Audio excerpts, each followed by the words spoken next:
Have you ever heard the kind of story that makes your heart twist into knots, an impossible betrayal that strips away the very foundation of love and leaves you breathless? Imagine a young wife, pregnant and terrified, cast out onto the streets by the very man who once pledged to protect her.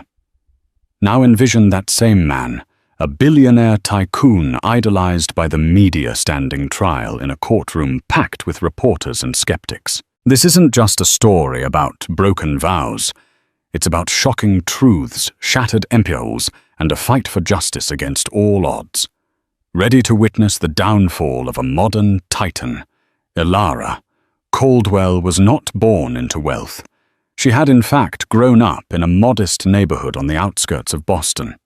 Her father, a carpenter, and her mother, a schoolteacher, had worked tirelessly to put food on the table and instill in her the values of perseverance and empathy. Elara spent her childhood days reading books in the local library, dreaming of a future filled with love and stability. She often wondered if the fairy tales she devoured held a grain of truth, that somewhere out there a prince waited to whisk her away. At 25, she believed she'd found that prince in Xavier Caldwell, though few outside his circles knew his real name then. He was famously reclusive, with a near mythical status among venture capitalists. Newspapers and magazines identified him as a brilliant maverick, following in the footsteps of visionary moguls like Elon Musk and Bill Gates.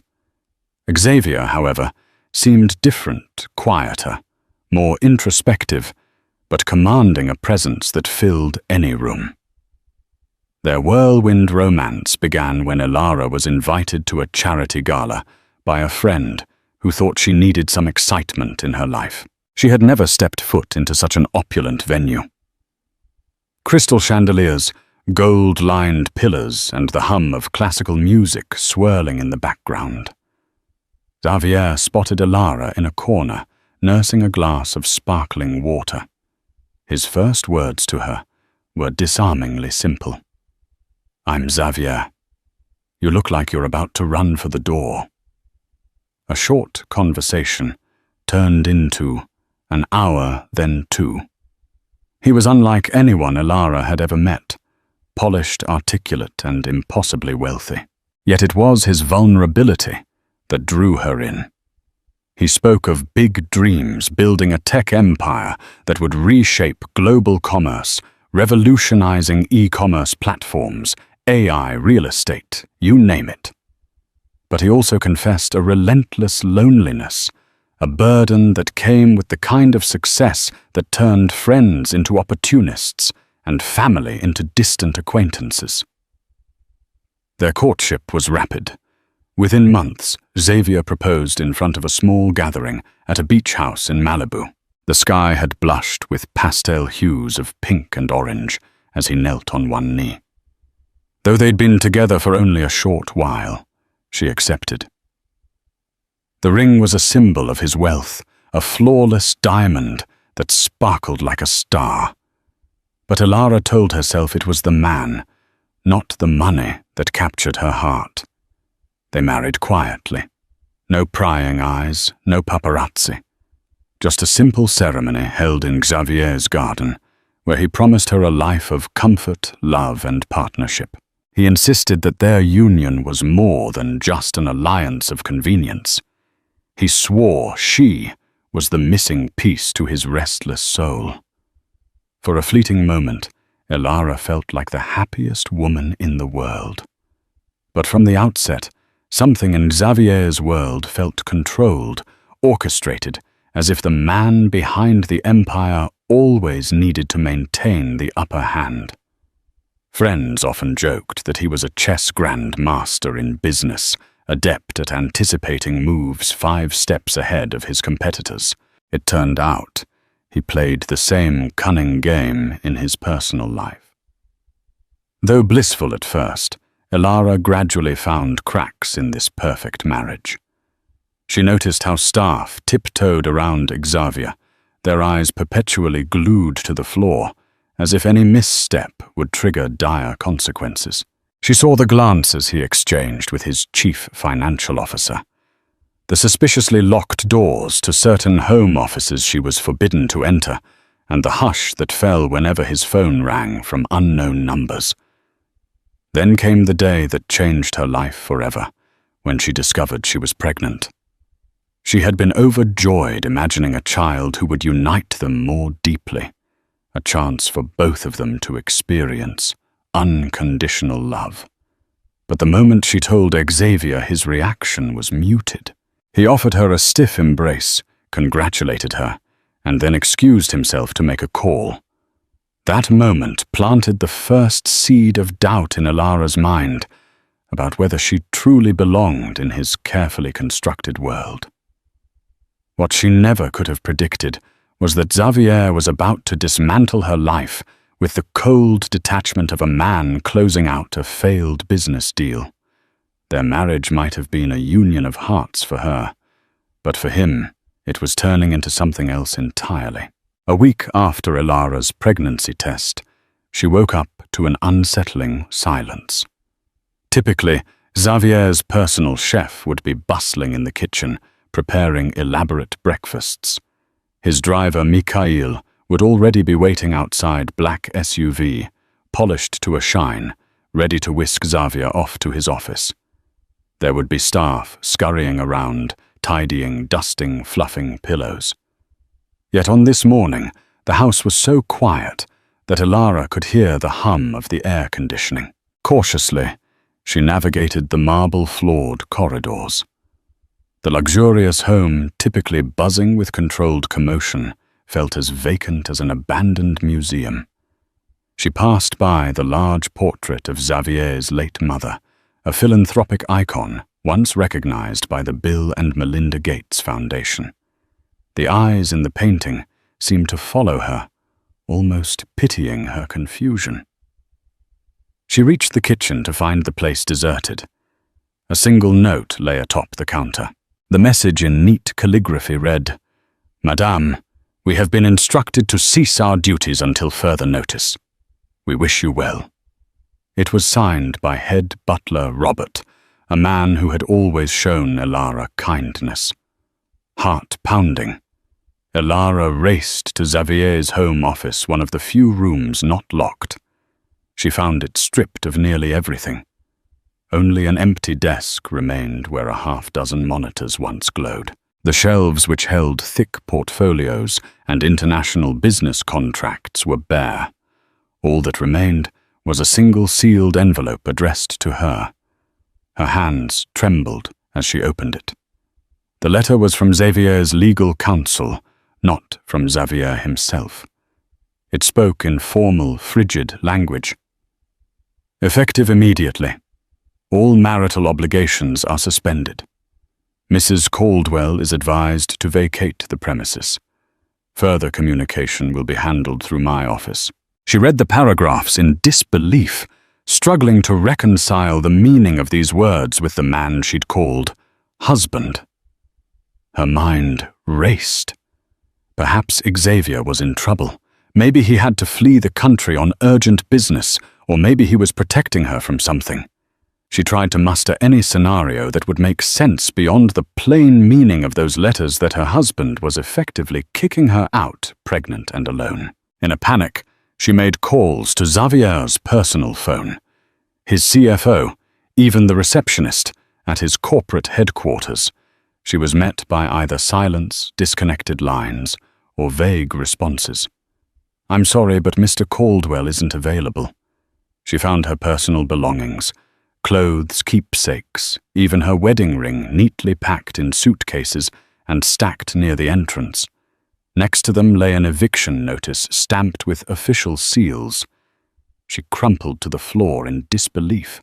How could a man she loved, someone who said he needed her, push her away in such a cruel, calculated manner? Desperation led her to dial old acquaintances, but her calls went straight to voicemail. Over the past months, she had isolated herself at Xavier's request. She'd abandoned her job, discontinued her lease on her old apartment, drifted away from her friends. Even her parents were halfway around the world, temporarily residing in France to care for a sick relative. She was in short alone, in a city that revered her husband as a tech luminary and philanthropic genius with no one to turn to. Soon security guards arrived, men she recognized from the estate's perimeter. They politely but firmly escorted her out. No violence, no shouting, just the sort of business-like efficiency that had always characterized Xavier's dealings. Within minutes, Elara stood on the sidewalk with 2 suitcases and nowhere to go. The gates to the Caldwell mansion closed behind her with a final resounding click.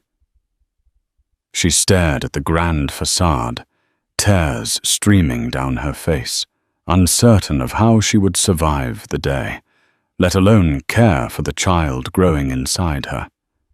In that single morning, Elara realized she was being treated not as a wife, but as a cast-off accessory to be disposed of. Her heartbreak quickly morphed into shock, then desperation. This was a world that worshipped Xavier's intellect and philanthropic gestures. Who would even believe that he would do something so vile? She glanced at her phone full battery, yet no calls or texts. She gazed at her wedding band, ironically symbolizing unity and devotion, now just a cold piece of metal on her finger. Her mind swirled with questions she couldn't answer. Why had he cast her aside? Was it because of the pregnancy? Had she unwittingly sabotaged one of his grand plans by expecting a child? She had no illusions about the precariousness of her position. She was pregnant, homeless, and financially cut off from the man the world hailed as a billionaire savant. Still in shock, Elara dialed the only place she could think to go, a run-down motel on the other side of the city, where she had once stayed briefly during a job transition. She had little money, only what remained in her personal checking account. She flagged a taxi and gave the address. As she rode away from the mansion, the tears kept rolling, fueled by confusion, fear, and a profound sense of betrayal. Yet a tiny voice inside her kept repeating, "Stay strong for your child." She clung to that determination. She might be alone for now, but she wouldn't let her unborn baby become a casualty of Xavier's cruelty. That resolve would see her through what was to come, though she had no idea how twisted the path ahead would become. The motel Elara checked into was a stark contrast to the luxury she'd just been exiled from, peeling wallpaper, stale air, and a room barely larger than a closet. Still in shock, she sat on the worn bed, clutching her prenatal vitamins like a lifeline. Everything she'd believed in her home, her marriage, had vanished overnight.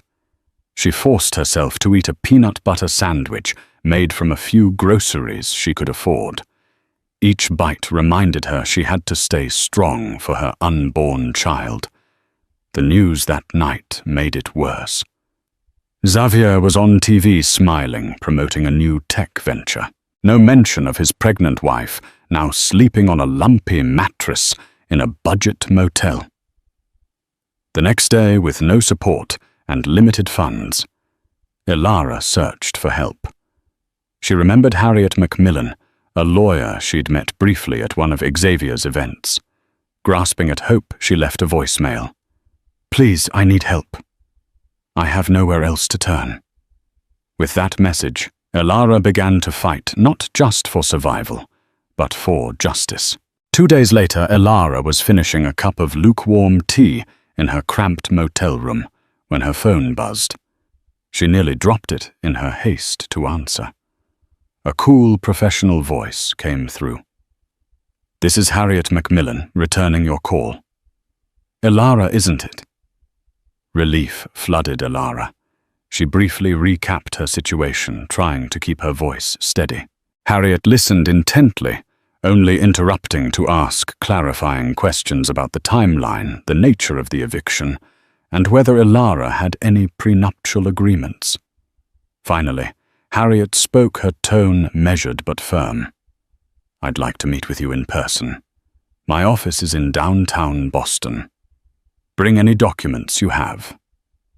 Elara's finances were in dire straits, but Harriet insisted that the first consultation was free, gathering her courage and her legal papers.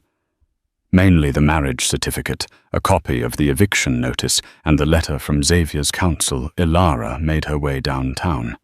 The ride on public transportation took nearly an hour, weaving through the bustling city that felt so alien now, considering her recent eviction from a life of privilege. Harriet's office sat in a sleek, modern building.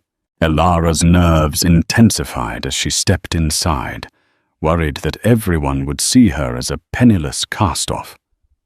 But Harriet herself greeted Elara in the waiting area with a warm handshake. She was a tall woman, with sharp features exuding an air of unwavering confidence. Her short-cropped hair and tailored pantsuit suggested someone who thrived in the corporate world, a far cry from the disheveled, frightened person Elara felt like at that moment. In a private conference room, Harriet laid out a notepad and began to ask more detailed questions. She didn't flinch when Elara described how Xavier had locked up entire sections of the house, or how the staff had mysteriously vanished.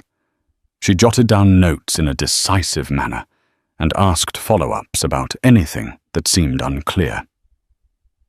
"What about your prenuptial agreement? Do you recall any clauses about children or spousal support?" Harriet asked, pushing her wire-rimmed glasses up her nose. Elara shook her head. We didn't sign one. It seemed unromantic, and Xavier said he trusted me completely." Harriet raised an eyebrow. "No prenuptial agreement." "Interesting. That can work in your favor." She glanced at the letter from Xavier's attorney. "This is unusual. He's essentially cut you off financially and you're pregnant. That's going to look terrible for him if this goes to court. We need to move quickly, but he's so powerful." Elara murmured, her voice trembling. "He's got an entire legal team on retainer." "I've got nothing." Harriet leaned forward. "I'll be candid, this won't be easy. But I've gone up against big players before. Xavier's trying to act as if you don't exist. That's not going to fly, especially given your pregnancy. Family law tends to favor the well-being of the child." Her confidence injected a sliver of hope into Elara's battered spirit. They discussed strategies, filing a motion for spousal support, ensuring Elara had medical coverage, demanding an injunction to prevent Xavier from dissipating assets. Harriet's voice was calm, like a lighthouse beacon in a storm. However, Harriet also cautioned that Xavier would almost certainly fight back. He might attempt to paint Elara as an opportunist or claim she'd violated some aspect of their arrangement. "We should prepare for the mudslinging," Harriet said grimly. "I've seen men like Xavier do anything to protect their reputation." Before Elara left, Harriet handed her a pamphlet listing supportive services for pregnant women, including a few discreet shelters that might provide better accommodations than a run-down motel. "Try them," she suggested, "and keep every receipt, every text message, every bit of correspondence. We'll need it all." As Elara walked out of the gleaming office building, a wave of determination rolled over her. She wasn't fighting only for herself anymore. This was about her child. Harriet's willingness to stand up to a titan of industry was a lifeline. Her steps felt a little surer as she navigated the crowded sidewalks, heading back to the motel to gather her things. That night, she moved into a small women's shelter Harriet had recommended. She shared a room with 2 other expectant mothers, neither of whom knew her story, nor did they ask. The place was clean, staffed by volunteers and social workers with genuine concern in their eyes. Here, Elara no longer felt hounded by the shadows of her old life. though it was still a far cry from the luxuries she once had. A sense of community and comfort began to form. She stayed up late, scribbling down any details that might help her case. The secrets in the Caldwell mansion, the suspicious phone calls, the staff's abrupt departure. She recounted Xavier's strange behavior after she announced her pregnancy. Everything down to the smallest detail might matter. As the clock ticked past midnight, she felt a flicker of hope.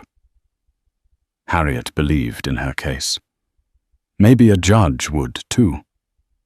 But deep down she sensed that Xavier wouldn't let her off that easily. A man who built an empire by outmaneuvering everyone in business wouldn't just yield in the face of a legal fight. The stakes were about to get even higher and more dangerous. The seeds of a coming storm were planted, and Elara braced herself for whatever chaos was about to unfold. The first court hearing took place on a brisk grey morning. Clouds loomed overhead, as if reflecting Elara's somber mood. She arrived with Harriet by her side, gripping a binder of documents so tightly her knuckles turned white.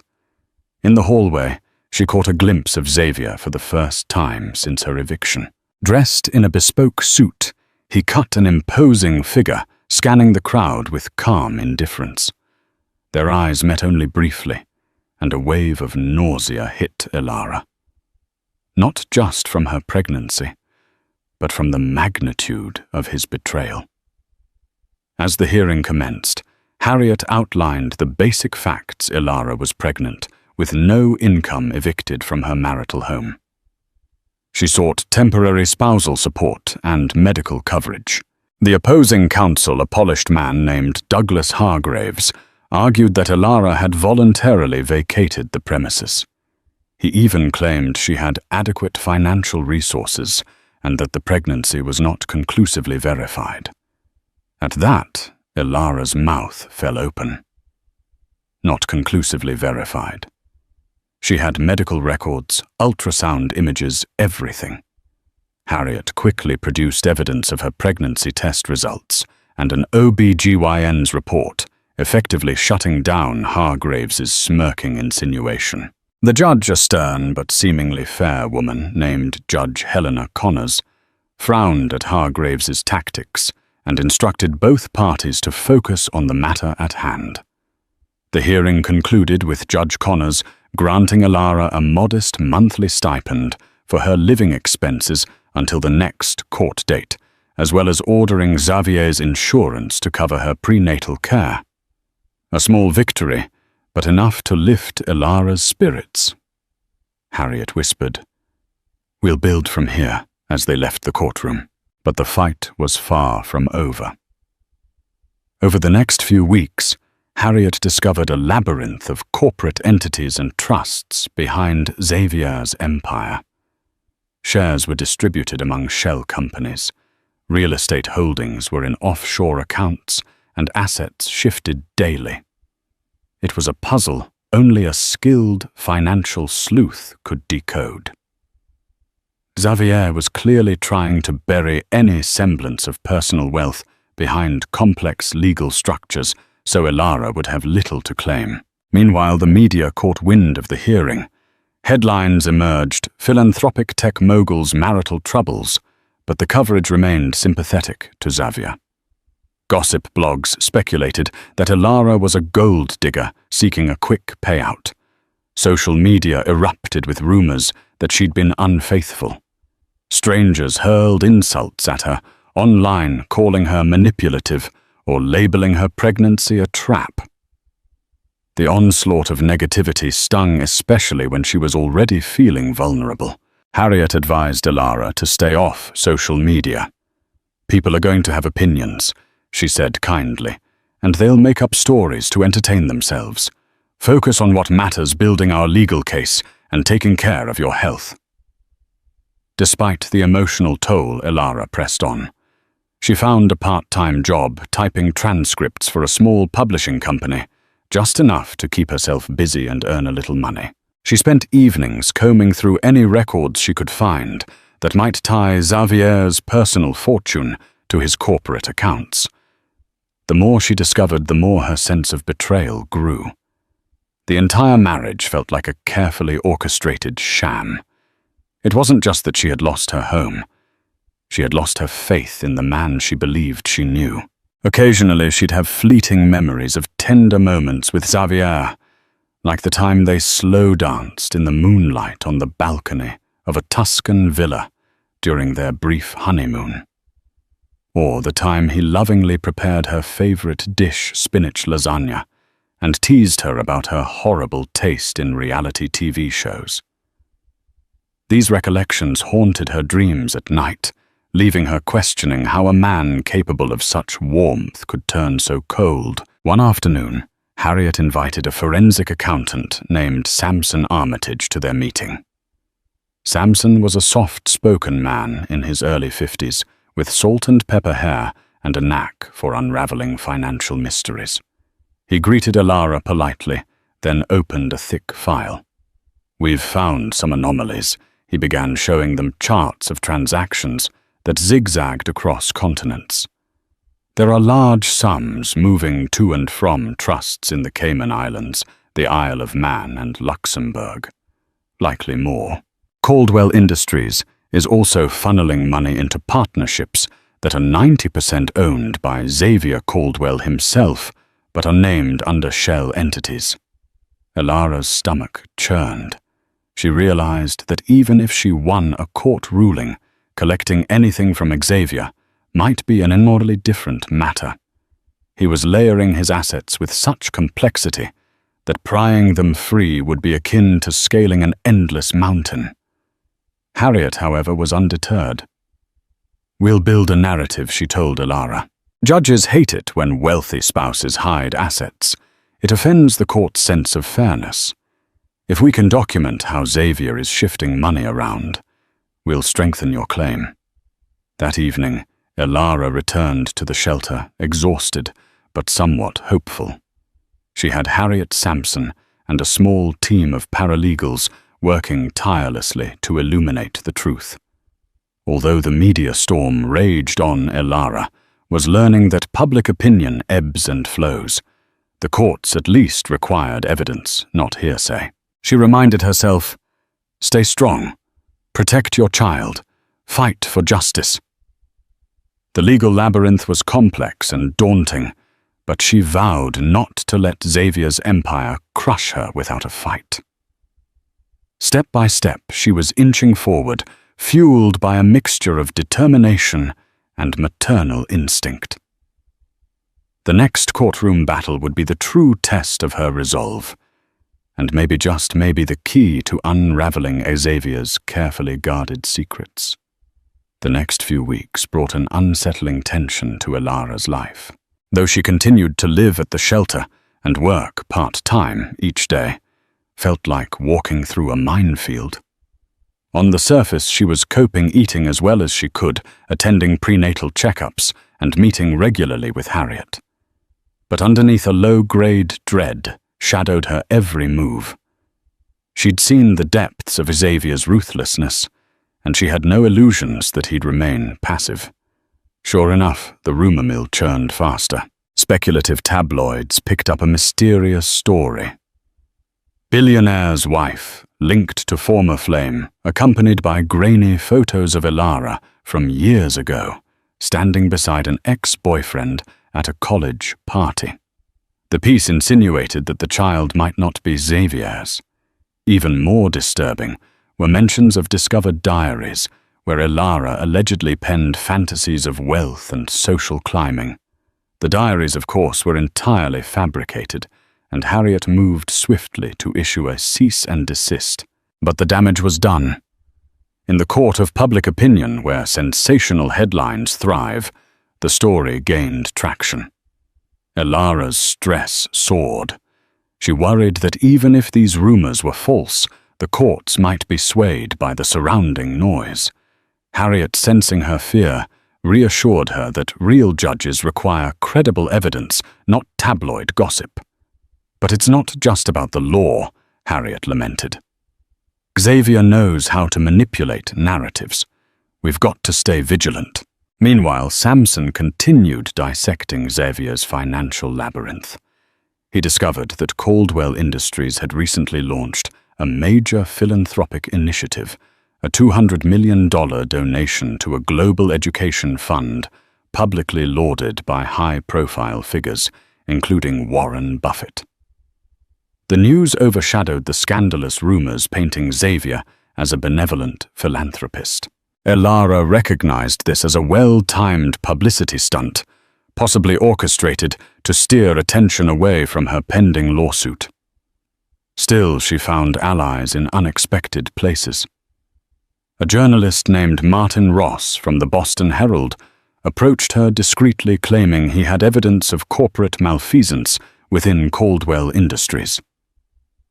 Over a coffee in a quiet cafe, Martin confided that rumors of insider trading and shady mergers had been circulating for months. "I can't print anything yet," he said, sipping his coffee.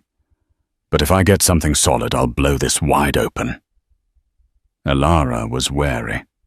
She didn't trust easily anymore, especially not journalists, given the tabloids' treatment of her story.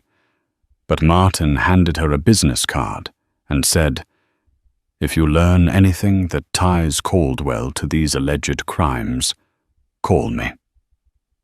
We both want the truth." She tucked the card into her pocket, unsure if she'd ever use it.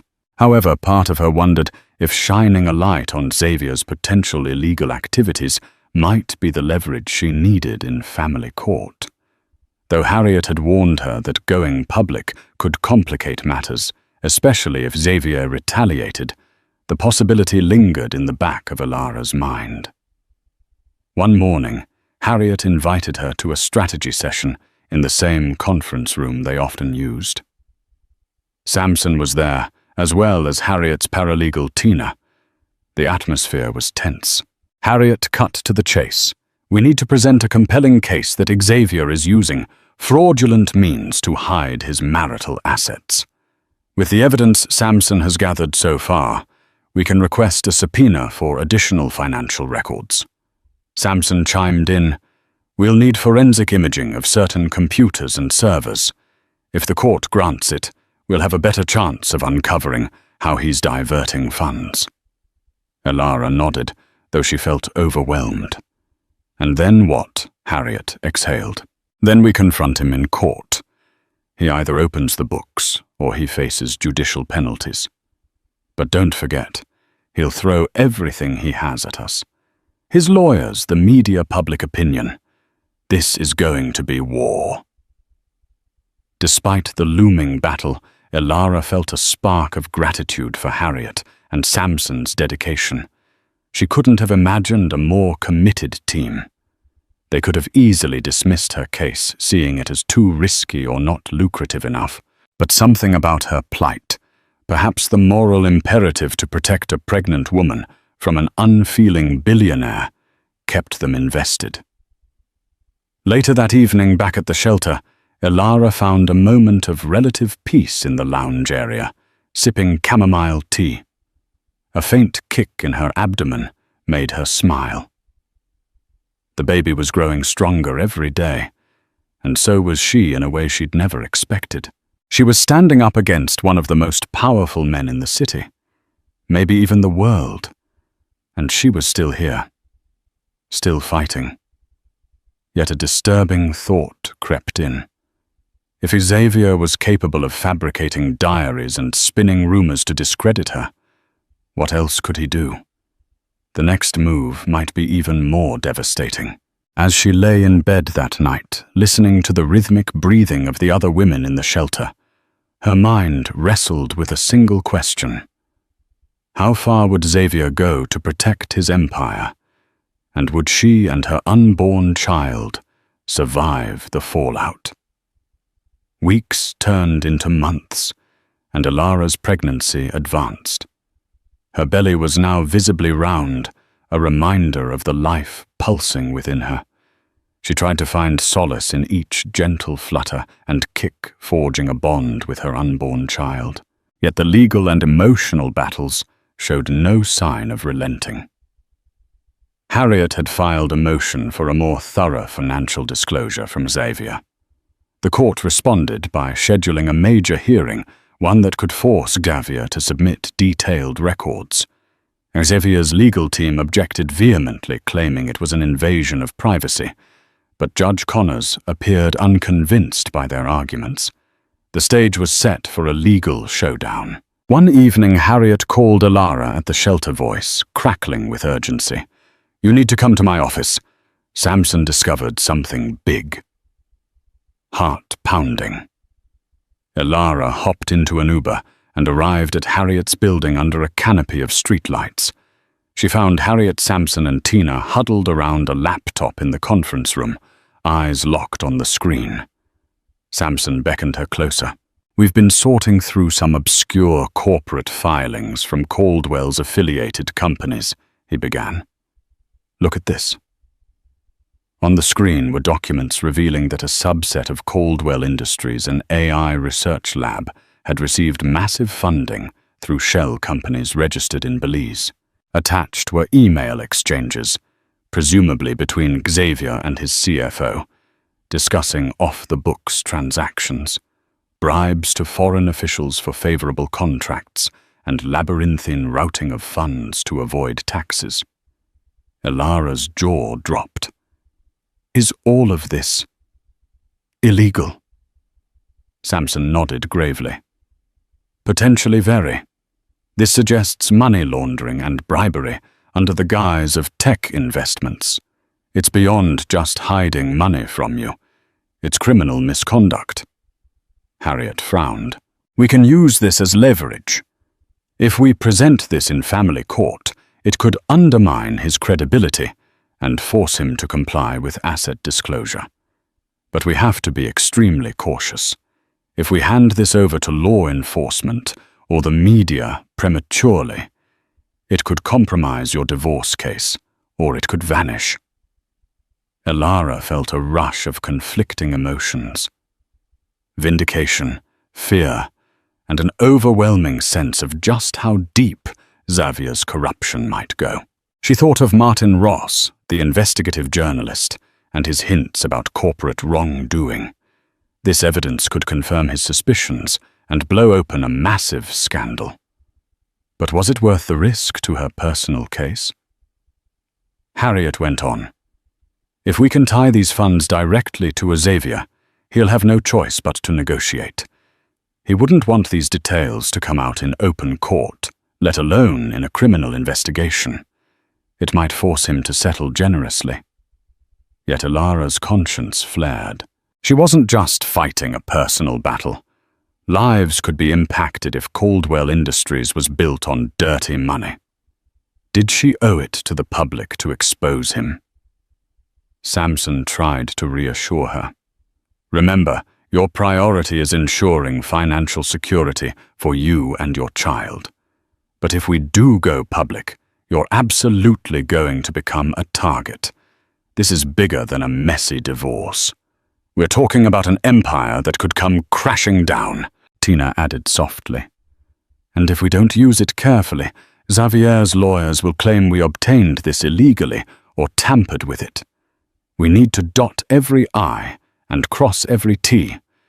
If there's any chance the documents are admissible, we have to follow proper procedures." Alara felt dizzy. She was pregnant, homeless, battling relentless rumors, and now she held the power to reveal a global scandal. She grabbed a chair to steady herself, taking deep breaths. In the short term, Harriet and Samson agreed to secure the documents, while planning the next legal steps. Meanwhile, Harriet advised Alara to remain vigilant. "If Xavier finds out we have this, he'll do anything to stop us."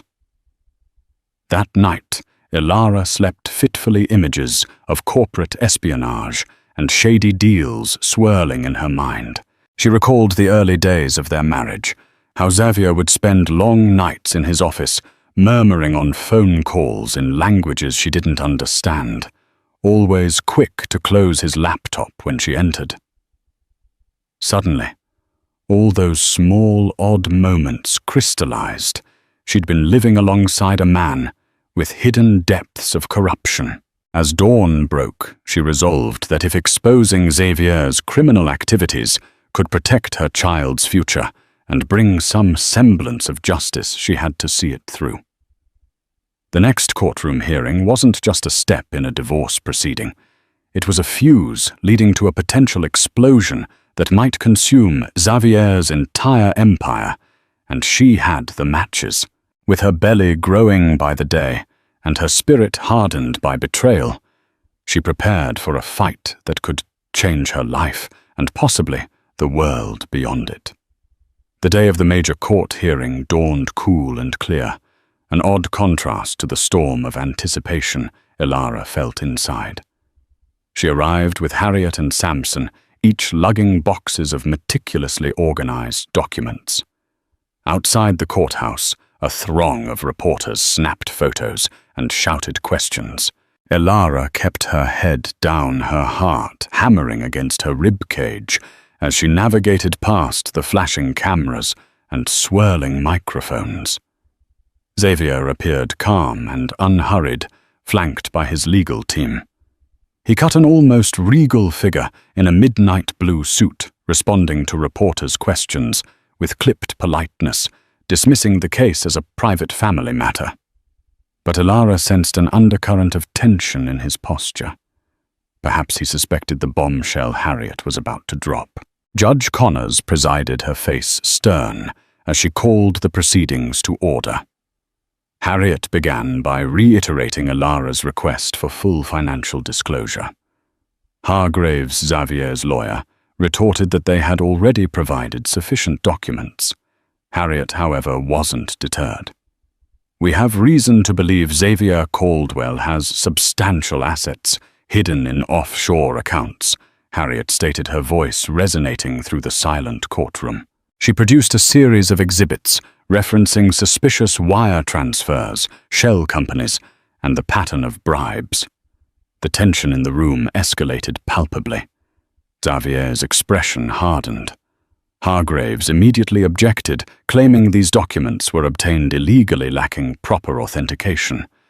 The judge studied the material, occasionally glancing at Harriet over the rim of her glasses. Harriet responded, "Your Honor, we are prepared to authenticate these documents via a forensic accountant's affidavit."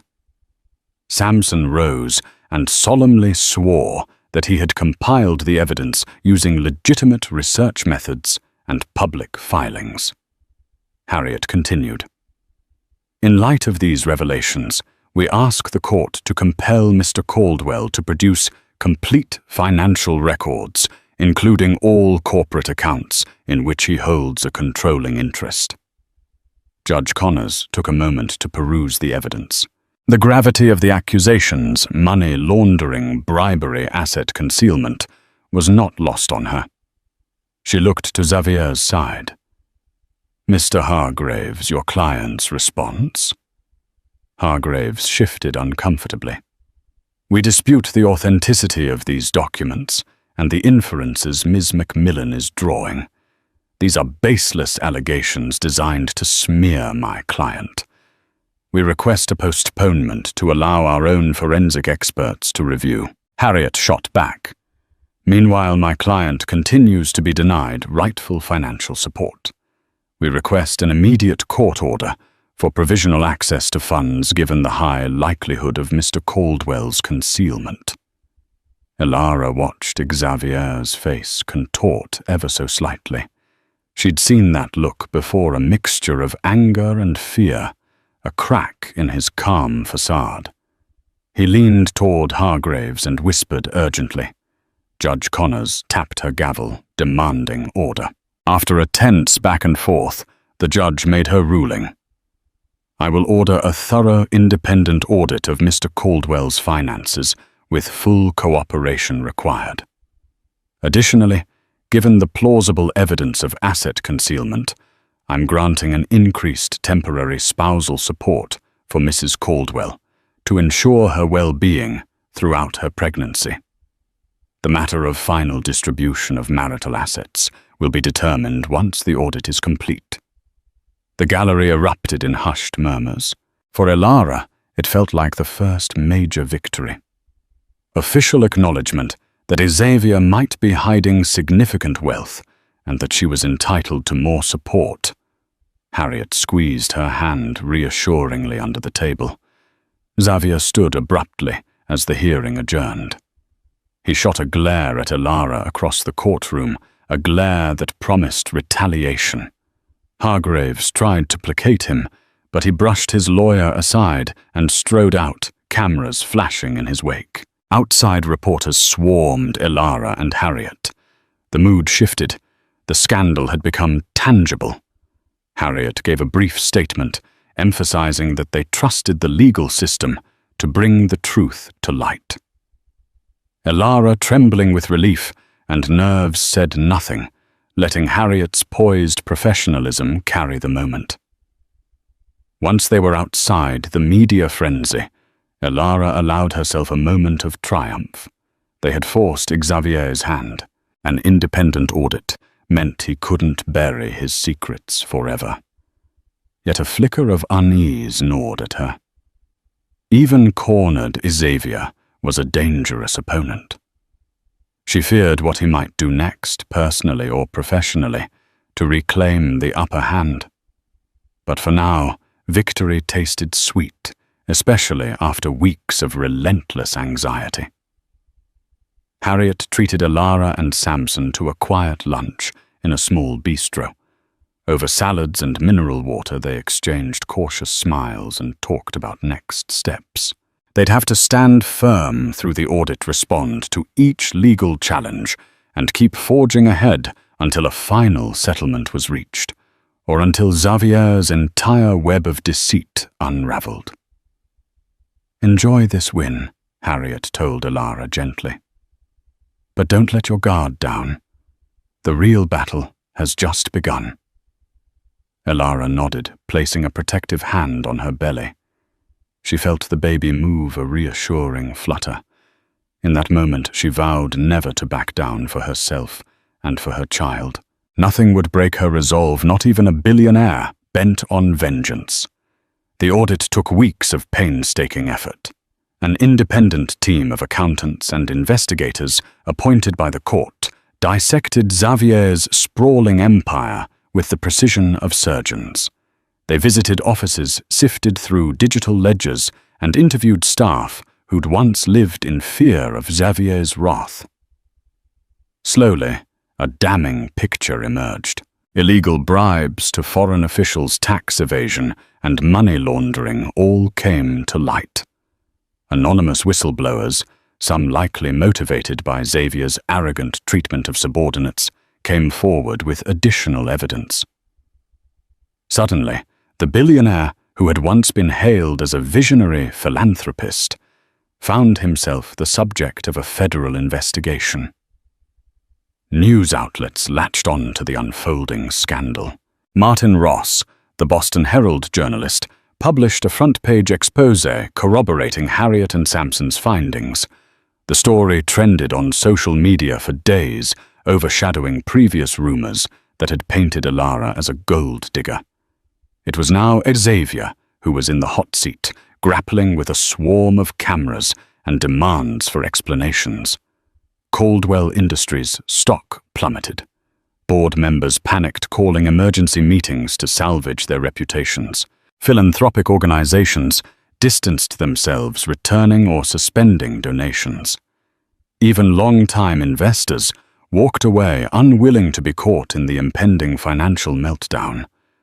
Elara watched the chaos unfold on the news, her heart torn between relief and sorrow. She had never intended to bring down an entire corporation, only to protect herself and her child. Yet it was impossible to ignore the sense of justice. Xavier had spun a web of deceit and was finally being called to account. As the net closed in Xavier's once untouchable aura shattered, federal agents raided corporate headquarters, seizing computers and boxes of files. Rumors of indictments circulated. Reports suggested Xavier might face years in prison for fraud, embezzlement, and conspiracy. Hargraves tried to stem the tide with statements of innocence, but every day brought new incriminating evidence. Meanwhile, in family court, Xavier's position had never been weaker. Judge Connors held a follow-up hearing to assess progress on the financial audit. With the federal investigation looming, it was clear Xavier's empire was on the brink of collapse. Harriet requested a swift resolution to Ilara's divorce, including substantial settlements to ensure the child's future. Hargraves, trying to negotiate, offered a settlement that included a lump sum and a trust fund for the baby. During an off-record negotiation session, Xavier himself showed up looking haggard and less composed than ever. Gone was the charismatic veneer. His eyes were bloodshot, and lines of stress etched his face. He glared at Ilara, saying nothing at first. Then in a subdued voice he managed, "You've destroyed everything I built." "Are you happy?" Ilara felt a swirl of conflicting emotions. Part of her wanted to lash out, to remind him that he was the one who had thrown her onto the streets, pregnant and terrified.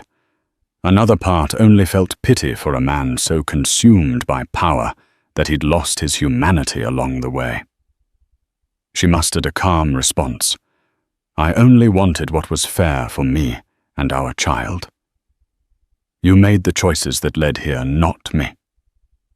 Hargraves cut in, trying to salvage the moment. "Let's keep this civil, folks." He laid out the settlement terms. They included a sizable cash payment, a monthly stipend, and a promise to establish a trust in the child's name. It was more than what Ilara had ever dreamed of receiving, but Harriet sensed an opportunity to push further. If Mr. Caldwell truly wishes to avoid further litigation and possible repercussions in criminal court, he should agree to a significantly larger settlement, Harriet said, her voice unyielding. Hargraves spluttered objections, but Xavier sighed, looking deflated. "Fine," he muttered, his voice barely audible. By the end of negotiations, Ilara was set to receive a life-changing sum. The details would be ironed out formally in court, but for the first time since she'd been cast out of the mansion, she felt a profound sense of relief. She no longer had to fear homelessness or an uncertain future for her child. Yet she didn't feel triumphant. Watching Xavier slump in his chair, she realized how ambition and deceit had corroded his soul. His downfall was tragic, even if it was deserved. This wasn't just the end of a marriage. It was the implosion. Implosion of an empire built on lies. Harriet reminded Ilara to keep her composure as they left the negotiation room. Outside, paparazzi flashed cameras, hungry for a glimpse of the once powerful couple at war. Ilara shielded her face, thinking of the child in her womb.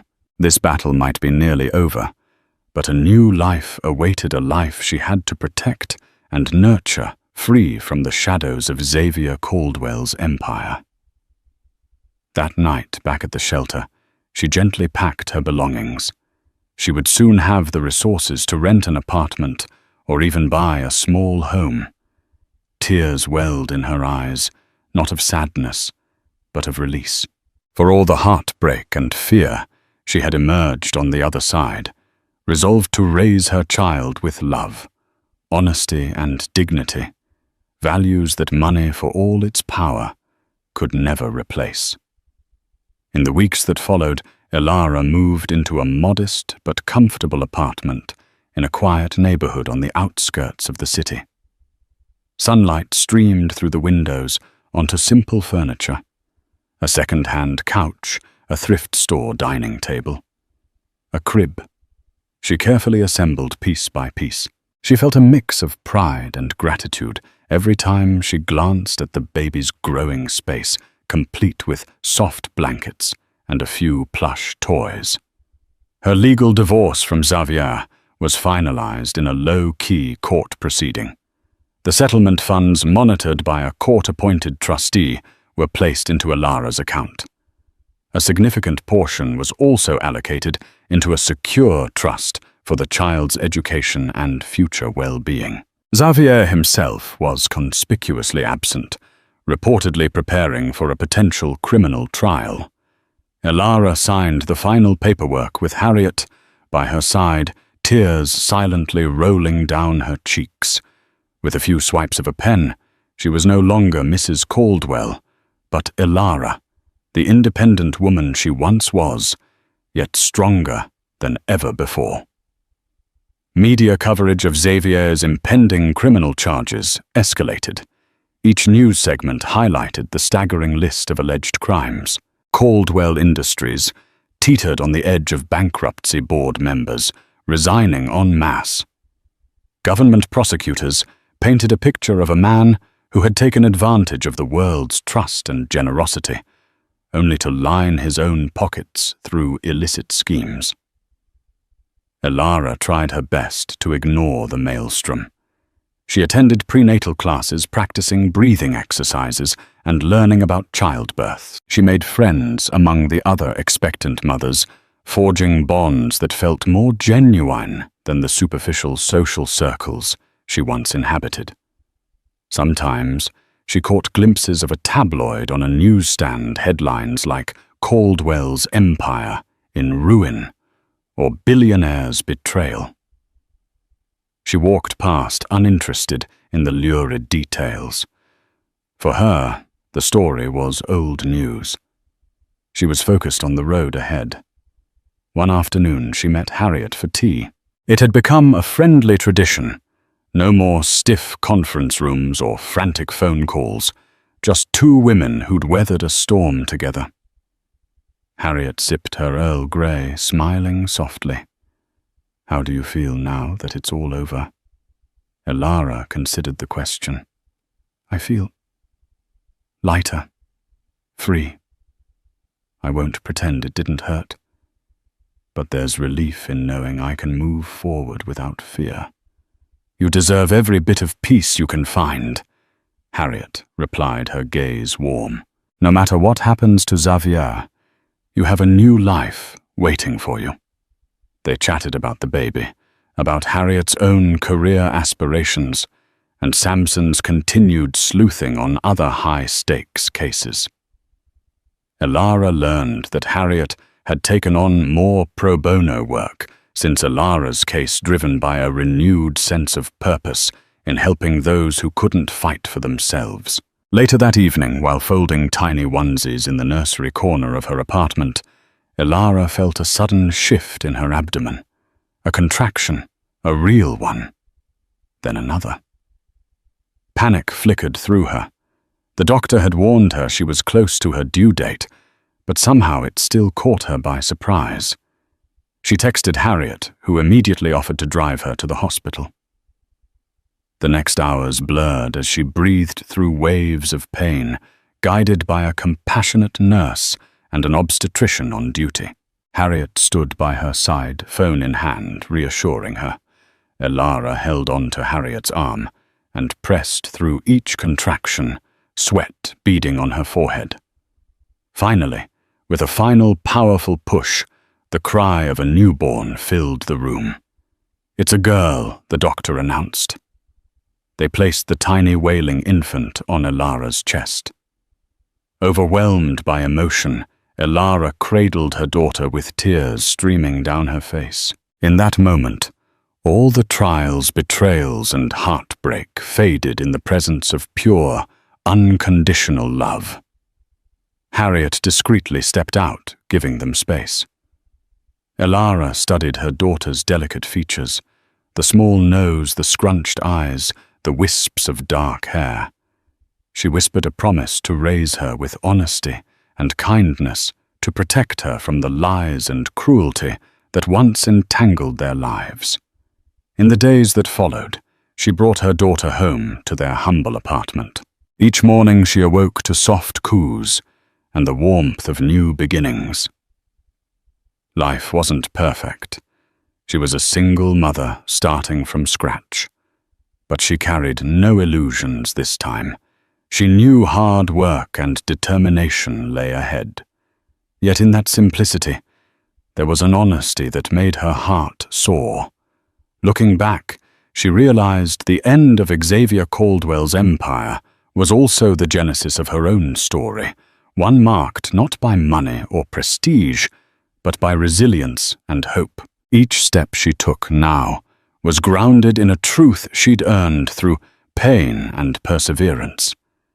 She would never again be the naive woman who believed in fairy tale promises. She was her own hero, writing a brand new chapter for herself and for the tiny life in her arms. Never let anyone tell you that your life's worth is measured by someone else's wealth, power, or status. Elara's journey through betrayal, homelessness, and heartbreak proves that true strength lives within us, even when we think all is lost.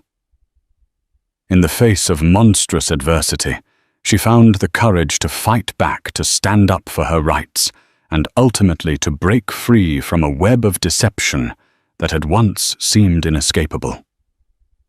Her courtroom triumph wasn't just about a legal victory.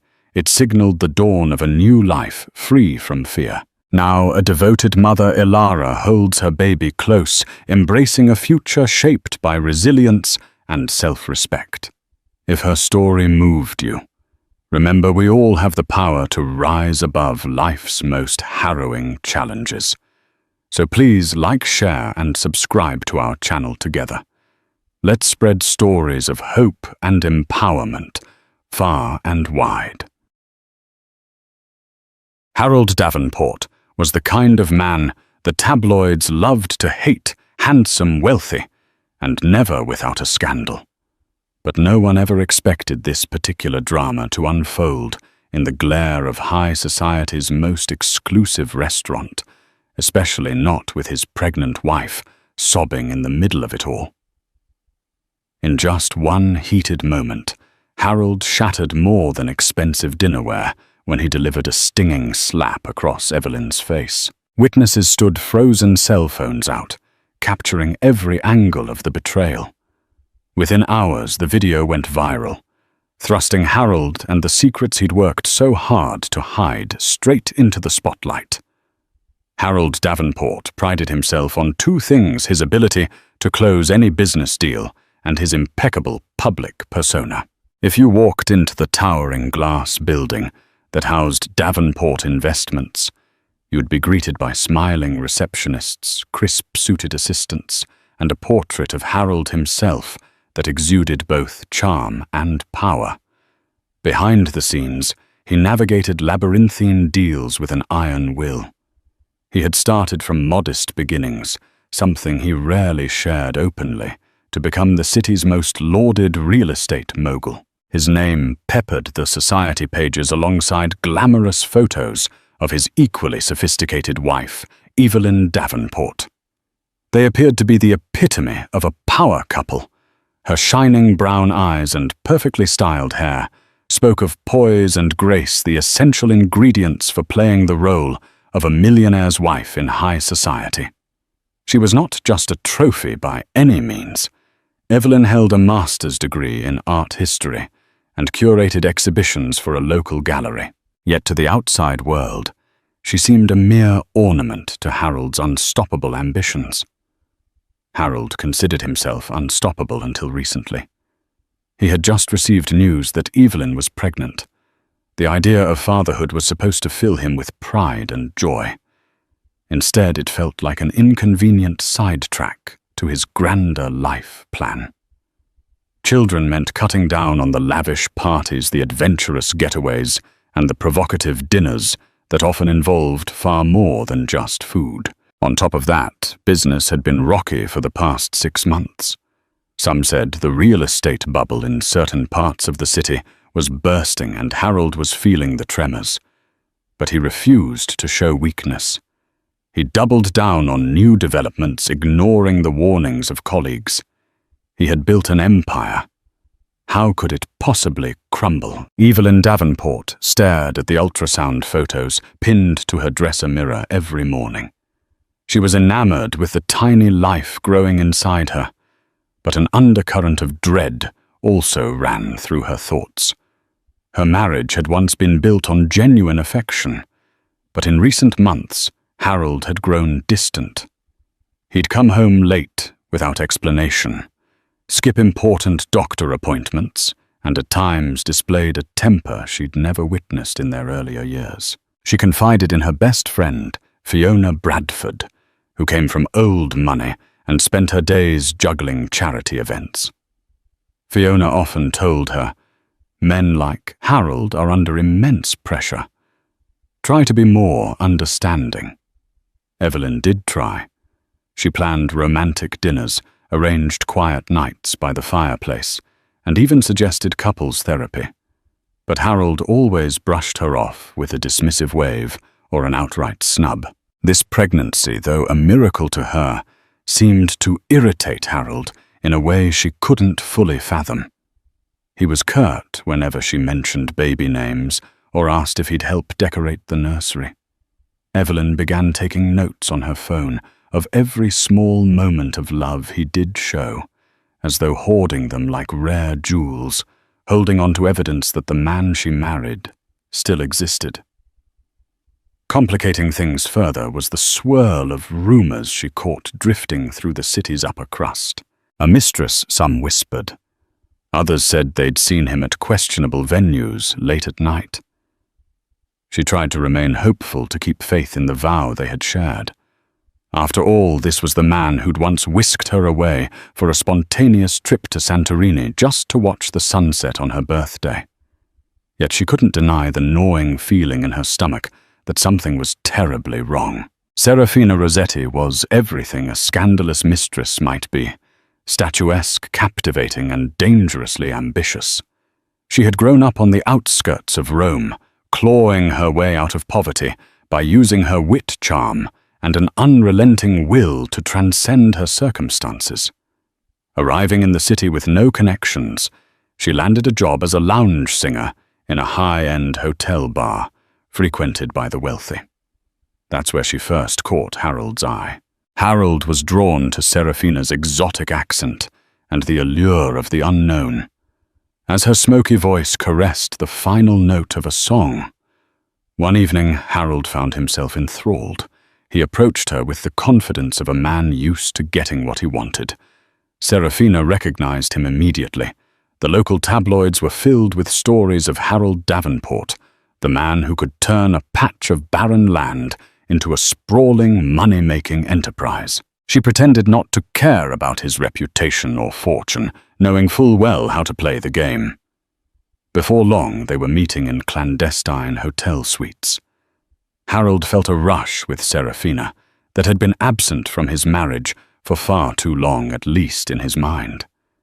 She was exciting and adventurous, feeding his ego in ways he didn't realize he craved. She would whisper how powerful he was, how unstoppable, and how much she admired him. It filled a void he had never acknowledged existed. To Serafina, Harold was a ticket to stability, and possibly much more. She knew the stakes. If she played her cards correctly, she might secure a future that far outshone her modest singing gigs. She feigned ignorance about his personal life, though she followed every development on social media. She told herself that if Harold was unhappy in his marriage, it was his problem to fix. She was simply the prize he deserved. The night it all came crashing down began as an extravagant date at La Belle Étoile, the city's most exclusive French restaurant. It was a place known for its crystal chandeliers, velvet drapes, and a menu that could make even the most seasoned gourmet swoon. Reservations were nearly impossible to procure. Harold, of course, knew the owner personally and had a private table set aside a lavish corner draped in gold and burgundy, offering both seclusion and prestige. He arrived with Serafina on his arm, and heads turned immediately. She wore an emerald green silk gown that clung to her every curve, while Harold's tailored tux was impeccable. Waiters swooned with deference. The wine steward promptly arrived with an imported bottle of Chateau Margaux vintage 1982, which Harold had pre-ordered at an astronomical price. Serafina loved the attention. She let out a seductive laugh at every mundane remark Harold made, batting her eyelashes as though he were reciting poetry. Little did she know that someone had recognized them. A discreet text was sent, and within minutes gossip started circulating through the upper echelons of the city's social network. Meanwhile, Evelyn sat at home, rubbing her growing belly, wondering yet again why Harold was working so late. She had made calls to the office, but each time an apologetic assistant told her, "Mr. Davenport is still in a meeting." When her phone pinged with a message from an acquaintance that read, "I think you need to see this," accompanied by a grainy photo of Harold and another woman at La Belle Étoile. Evelyn felt her world tilt. Fueled by adrenaline heartbreak and a sense of determination she didn't know she possessed, Evelyn decided she had to see for herself. She hailed a car, ignoring her better judgment and every instinct telling her to stay home. She headed straight for the restaurant, tears threatening to spill from her eyes as she clutched her phone to her chest. When Evelyn arrived at La Belle Étoile, her heart pounded so loudly she could barely hear the maitre d' asking for her reservation. She spotted Harold almost immediately across the dimly lit room. He was laughing, his face turned toward Serafina. For a moment, Evelyn couldn't breathe. It felt surreal, like a nightmare that stubbornly refused to end. She managed to slip past the staff, fueled by raw emotion. She stood trembling at the edge of the table.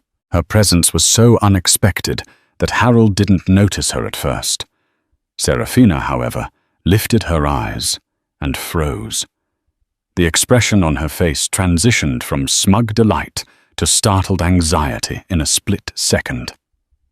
Harold finally caught on. His laughter died, and a hush fell over their little corner of the restaurant. By now, curious diners at nearby tables were craning their necks to see the source of the disruption. Evelyn Harold, said his voice taut, "What are you doing here?" She couldn't quite form coherent words. Her throat felt like sandpaper as she uttered, "So this is how you spend your late nights." Before Harold could respond, Serafina tried to stand, but Evelyn's fierce gaze made her retreat into her seat. Evelyn didn't notice the staff edging closer to intervene, or the scattered camera phones that rose from various tables. She only had eyes for Harold, whose face was now marked by anger more than guilt. Seeing the confrontation escalate, the maitre d' approached gently. "Madame, if there's an issue, stay out of this." Harold barked, eyes locked on Evelyn. Tension twisted in the air as onlookers waited, half in dread, half in voyeuristic fascination. Evelyn's hands shook, not with fear, but with a mix of betrayal and heartbreak she could no longer contain. No one could have predicted how swiftly the situation would spiral. Evelyn, tears brimming, whispered, "How could you do this?" "You know I'm pregnant, Harold. I'm carrying your child." Her voice cracked on the last word. Harold looked around painfully, aware that all eyes were on him. The empire he had carefully built on a foundation of public relations and polished appearances now stood on the brink of collapse. In his mind, Evelyn was violating the unspoken rule that all dirty laundry must remain hidden. She had broken the illusion he had painstakingly maintained, and for that, a flicker of rage ignited in him. It was a single impulsive motion. Harold raised his arm and delivered a stinging slap across Evelyn's cheek. The crack of his hand against her skin echoed in the hushed restaurant, shocking everyone into stillness. Evelyn stumbled back, her hand flying to her burning cheek, eyes wide in disbelief and pain. Serafina gasped, and several diners let out shocked cries. One or two even scrambled to stop him, But it was too late. The deed was done. As Evelyn steadied herself, the horrifying reality sank in. She was pregnant, vulnerable, and had just been struck by the man she once believed would protect her from all harm. Then the chaotic aftermath began. Concerned patrons rushed forward, some filming on their phones. A couple of women attempted to console Evelyn, while others shouted at Harold, calling him out for his abuse. Restaurant security threatened to call the police, but Harold, with his connections, somehow dodged immediate trouble. He stood rooted, as if he couldn't quite comprehend what he'd done. Serafina was pulling at his arm, begging him to leave before the authorities arrived. Evelyn, tears streaming down her face, could hardly breathe. Her cheek throbbed, and her entire world felt as if it had collapsed in a single slap. The viral storm began even before the night was over. Multiple videos from different angles found their way onto social media platforms: Twitter, TikTok, Instagram. Within hours, Harold Davenport was trending, accompanied by hashtags like Justice for Evelyn and Stop Domestic Abuse. The public reaction was swift and merciless. Even those who had never heard of Harold Davenport before chimed in, condemning his actions as monstrous. By morning, local news channels picked up the story. Cynthia Morgan, a well-known news anchor, opened the day's broadcast with the scandalous footage. Experts chimed in, psychologists discussing domestic violence, lawyers speculating on potential legal consequences, and business analysts predicting the downfall of Davenport investments. If there was any doubt that Harold's reputation would weather this storm, it was erased by the sheer volume of denunciation flooding every media outlet. Evelyn, meanwhile, had spent a sleepless night at her friend Fiona's house. She found no peace there, either her phone vibrating constantly with messages of sympathy, outrage, and offers for legal counsel. Paparazzi were already camping out near the gates, hoping to catch a glimpse of her. It was surreal watching her private pain turned into a public spectacle. Harold woke up to a house that felt empty despite its opulence. News vans crowded the street outside his mansion. Every attempt he made to contact Evelyn was met with silence. Even Serafina tried to call him several times, leaving frantic voicemails, but he ignored them. Harold's PR team scrambled to manage the crisis, urging him to issue a statement apologizing for his actions and expressing contrition. But Harold was too proud and perhaps too shocked to act rationally. He believed he could ride out the storm, just as he had navigated countless controversies before. Late that same day, Harold received the dreaded official notice he was summoned to appear in court the very next morning. It was no longer a matter of social media backlash or public perception. Now he faced real legal consequences. The charge was assault on his pregnant wife, no less. The severity of such an act was enough for the district attorney's office to take immediate action. Bernard Stein, a high-profile defense attorney on Harold's payroll, rushed over to the Davenport mansion as soon as he heard the news. Stein had seen his fair share of celebrity and high society cases, but even he seemed rattled. In the gleaming marble foyer, he told Harold in no uncertain terms, "The footage is everywhere. We can try damage control, but you must appear remorseful and cooperative in court. This isn't a tabloid rumor we can simply squash."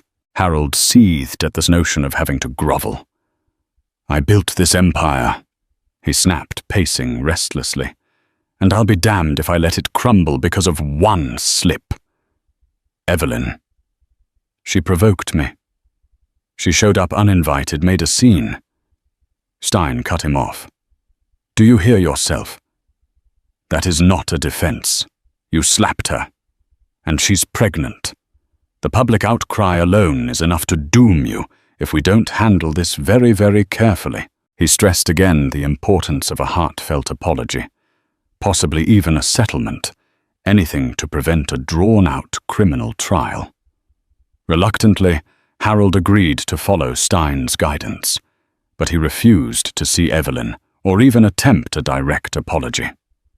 Pride and anger still clouded his judgment, overshadowing any rational thought. His mind whirled with blame and resentment for Evelyn, for the diners who had filmed him, even for Serafina, whose presence had set the stage for the entire spectacle. While Harold prepared his defensive strategy, Evelyn faced a far more tumultuous emotional storm. She was holed up in Fiona's guest room, drifting between tearful breakdowns and bouts of numbness.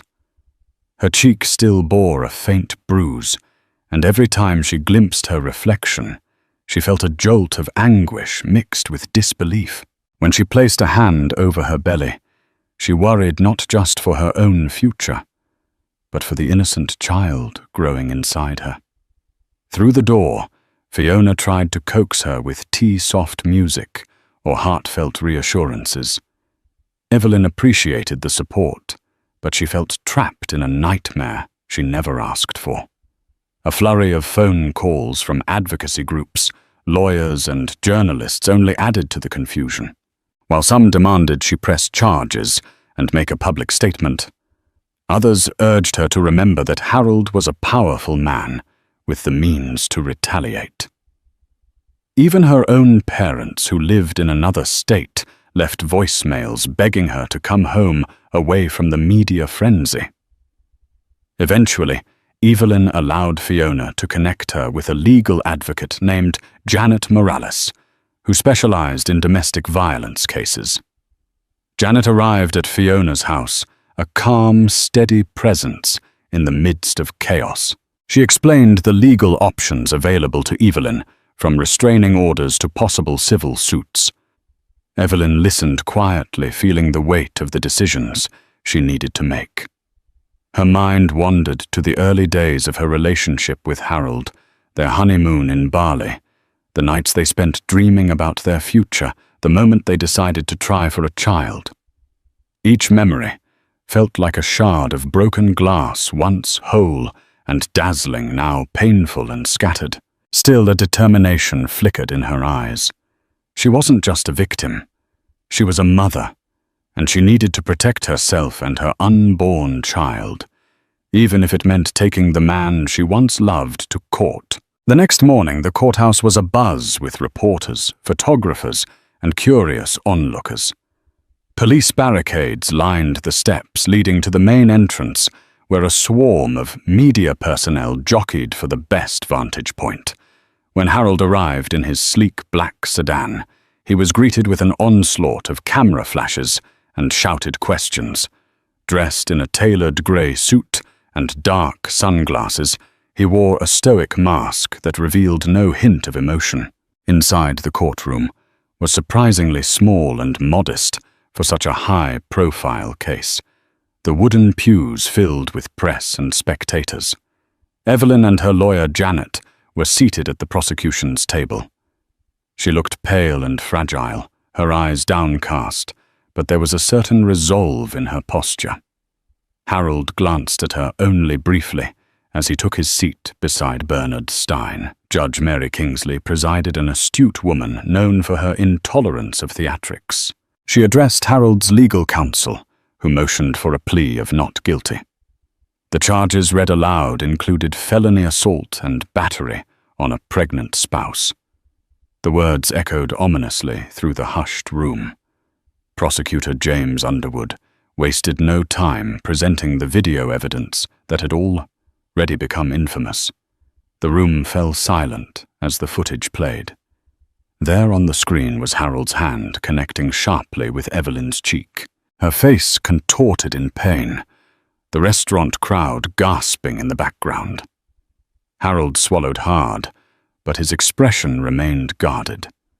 His attorney argued that it was an isolated incident, fueled by extreme emotional stress, an out-of-character moment for a man who had led a charitable, community-minded life.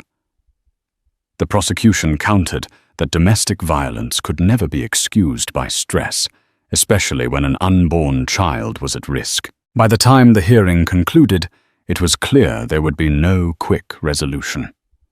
Trial was set for several weeks later, and the tension in the courtroom felt like a coiled spring about to snap. In the days following the court hearing, Serafina Rossetti found herself in an awkward position. She had assumed that Harold needing her emotional support would whisk her away from the scandal and set her up in some plush hideaway. Instead, she found her calls unanswered or curtly dismissed. The few times Harold did speak to her, he was terse and irritable, as though she were now a complication rather than a thrilling escape. Serafina had her own problems too. Reporters had begun staking out the upscale condo Harold had rented for her. Some tabloids ran sensational headlines like, "The Other Woman." Serafina Rossetti speaks out. Even though she had given no interviews, offers from less reputable media outlets poured in, all wanting her exclusive story. Serafina sensed an opportunity. Perhaps if Harold was going to turn cold, she could profit from this mess in her own way.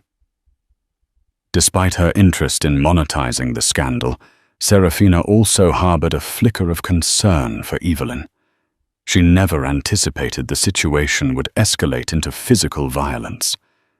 Yes, she had wanted to supplant Evelyn as the woman in Harold's life, but witnessing a man strike his pregnant wife had jarred her. For the first time, she wondered if she was in over her head. One evening, she decided to contact Evelyn anonymously. She sent a brief, cryptic message. "I'm sorry for what happened. I never wanted it to come to this." She then quickly blocked the number, unsure of why she felt compelled to do so in the first place. That night, she remained awake, perched on her leather sofa, staring at the city lights outside her window. She had spent a lifetime fighting for a better existence, convinced that the ends justified the means.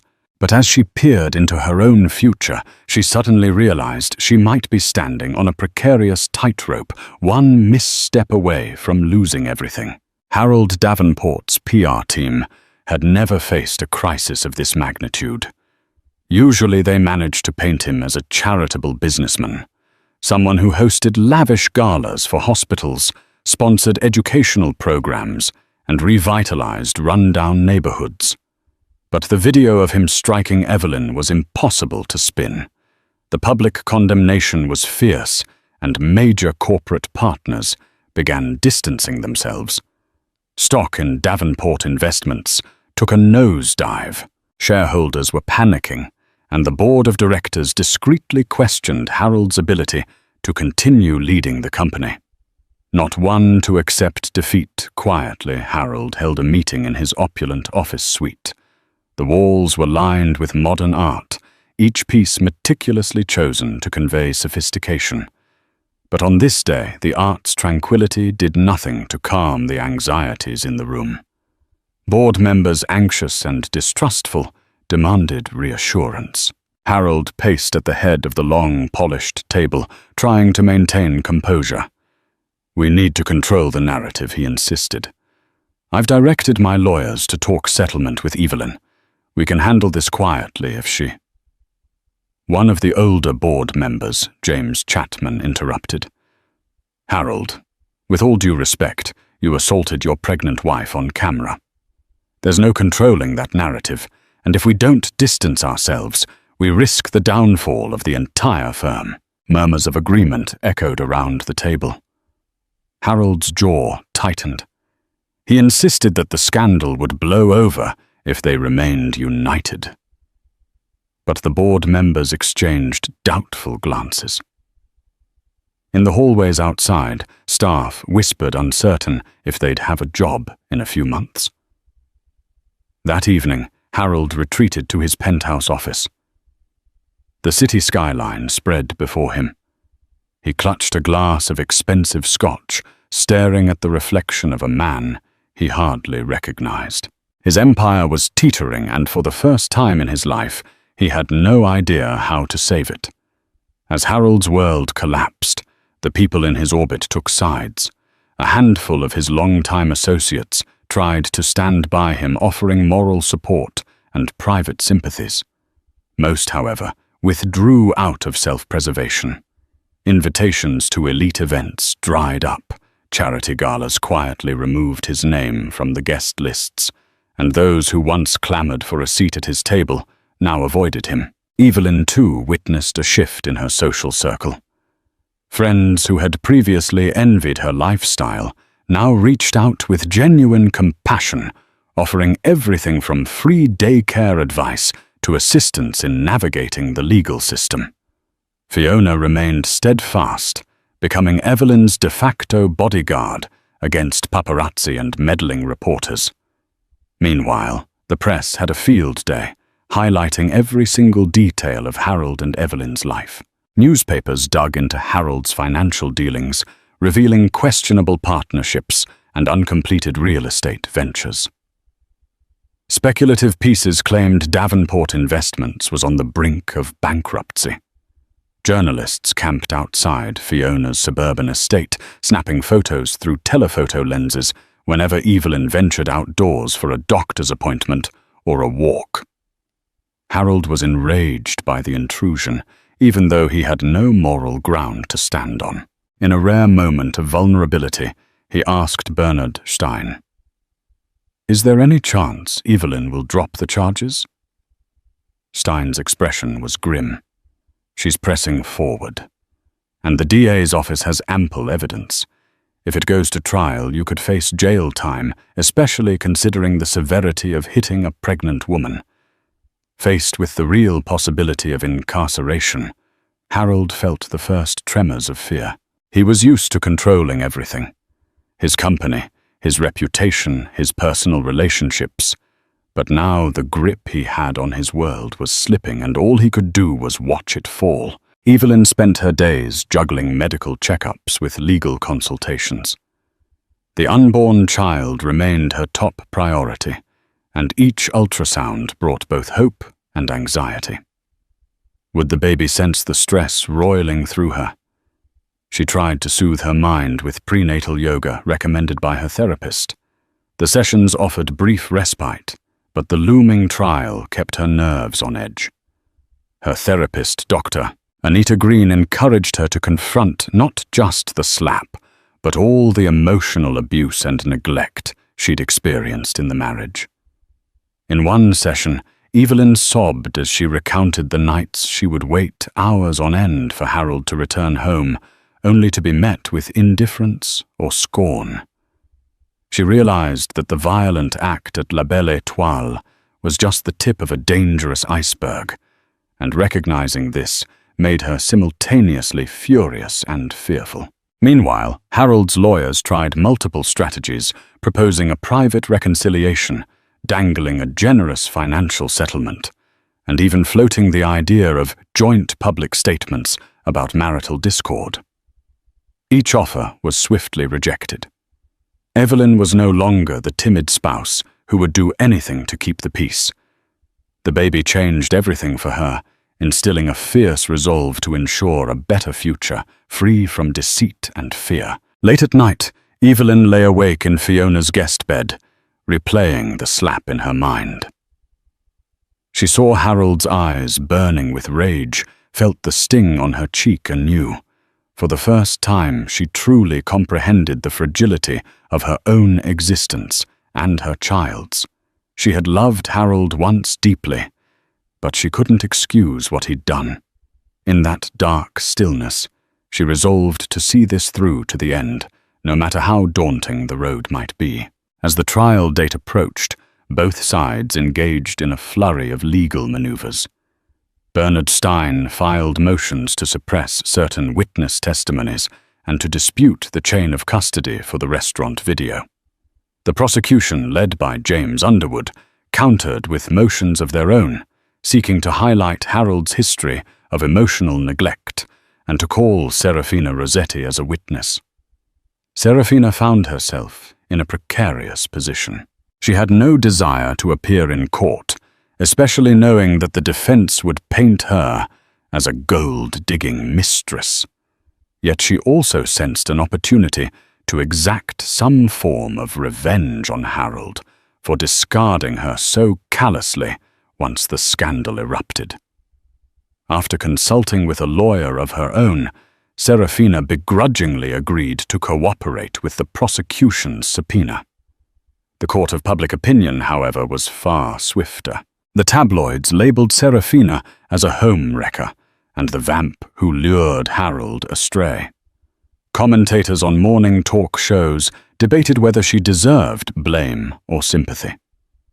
Serafina found the sudden fame both alluring and terrifying, as she realized her once private life was now fodder for gossip and judgment. Inside Davenport Investments, the board of directors held emergency sessions without Harold.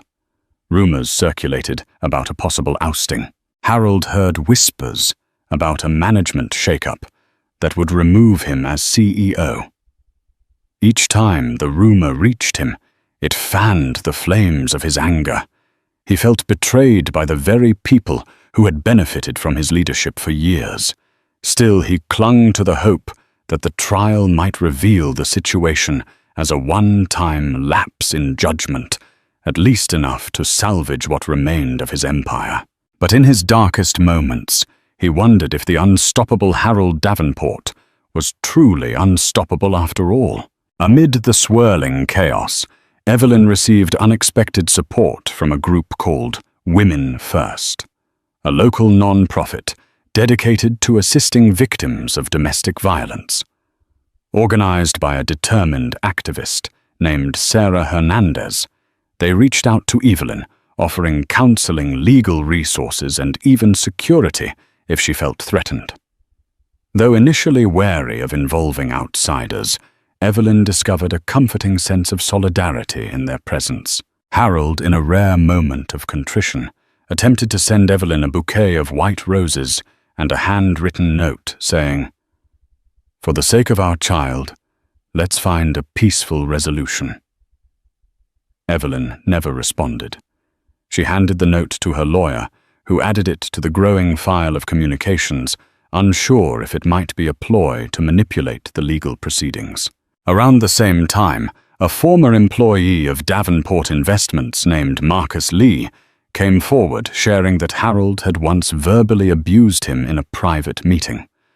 Marcus provided an affidavit describing Harold as a tyrant prone to explosive temper tantrums whenever challenged. While this testimony wasn't directly linked to Evelyn's assault, it added to the damning portrait of a man with little regard for those around him. Evelyn started to wonder if she ever truly knew Harold at all. She had been entranced by his charm, his success, and the beautiful life he offered. Perhaps she had been just another piece in his carefully curated public image. This realization fueled her resolve for justice. She began to understand that the trial was about more than just a single slap. It was about holding Harold accountable for a pattern of abuse. Late at night, she wrote in her journal, "I'm not fighting just for me.